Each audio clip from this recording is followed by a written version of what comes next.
శ్రీకాకుళం జిల్లాలో ఎలుగుబంటి హల్చల్ చేసింది. మందస మండలం నారాయణపురం పెద్దకేశపురం గ్రామంలో పట్టపగలే ఎలుగుబంటి సంచారం కలకలం రేపింది. జనావాసాల్లోకి రావడంతో ప్రజలు భయోందోళనకు గురయ్యారు. అటవీశాఖ అధికారులకు ఫిర్యాదు చేశారు. ఎలుగుబంటి నుంచి తమను రక్షించాలని కోరారు.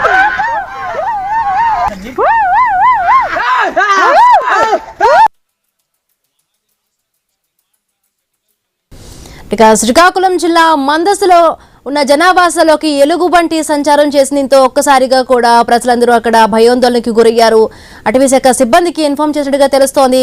మరిన్ని పూర్తి అప్డేట్స్ మా కరెస్పాండెంట్ రాము అందిస్తారు. రాము, బిందు మనం చూసుకోవచ్చు. శ్రీకాకుళం జిల్లా మందస మండలం ఉద్దాన ప్రాంతంలో నిత్యం ఎలుగుబంటులు భయాందోళనకు గురవుతున్నారు అక్కడ ప్రజలు. ముఖ్యంగా చూసుకుంటే ఈ రోజు పట్టపగలు నారాయణపురం పెద్దకేశపురం గ్రామంలో ఎలుగుబంట్లు చొరబట్టేవి. గ్రామంలో చొరబడంతో పాటు ఇళ్లలోనూ కూడా ప్రవేశించడంతో అక్కడున్న గ్రామస్తులు హడలిపోయిన పరిస్థితి అయితే ఏర్పడింది. ముఖ్యంగా చూసుకుంటే ఈ ఎలుగుబంట్లు మధ్యాహ్నం 12:30 ప్రాంతంలోనికి గ్రామంలోకి ప్రవేశించడం, తర్వాత ఏవైతే తలుపులు తీసి ఉన్న ఇళ్లలోనికి ప్రవేశించడంతో ఒక్కసారిగా గ్రామస్తులు భయాందోళనకు గురయ్యారు. ఈ నేపథ్యంలో పాపారావు అనే వ్యక్తిపై కూడా ఎలుగుబంటి దాడి చేయడంతో అతన్ని స్థానిక ప్రభుత్వ హాస్పిటల్కి తరలించారు. అయితే గత 2 గంటలుగా అటవీ అధికారులకు సమాచారం ఇచ్చినా ఇప్పటివరకు కూడా అటవీ అధికారులు గ్రామానికి చేరుకోలేదని గ్రామస్తులు ఆందోళన చేపడుతున్న పరిస్థితి కనిపిస్తుంది.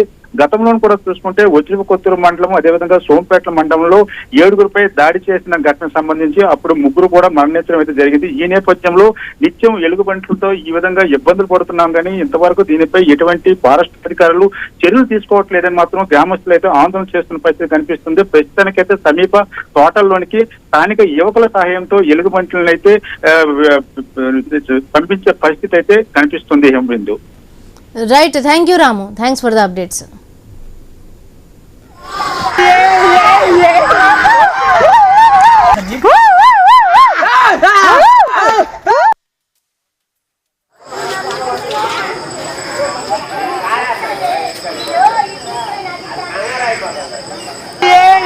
Yeah.